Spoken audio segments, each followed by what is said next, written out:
Hello అండి.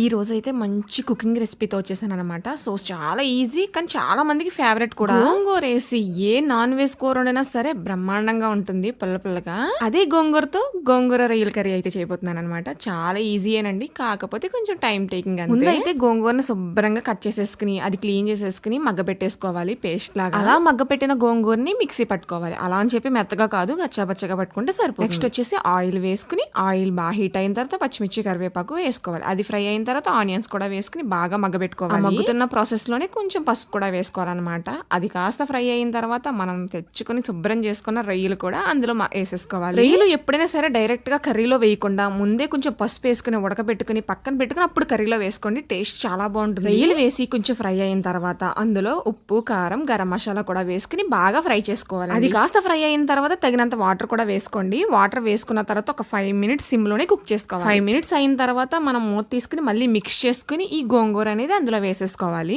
So ముందైతే గోంగూర వేసుకోకూడదు, సగం కుక్ అయిన తర్వాత వేసుకుంటే మనకు టేస్ట్ అనేది బాగా పడుతుంది అనమాట. మనము ఈ గోంగూర మిక్స్ చేసిన తర్వాత దగ్గరకంటా చిక్కబడిపోతుంది అనమాట. అలాంటప్పుడు కొంచెం వాటర్ అనేది యాడ్ చేసుకుని మళ్ళీ మూత పెట్టి ఒక 5 to 10 మినిట్స్ కుక్ చేసుకుంటే మనకి వేడి వేడి రొయ్యలు గోంగూర కర్రీ అయితే రెడీ అయిపోతుంది. కర్రీ అయితే రెడీ అయిపోయిన తర్వాత మార్నింగ్ వండుకున్న కర్రీ ఈవినింగ్ తింటే టేస్ట్ అదిరిపోతుందండి. సో వీడియో అయితే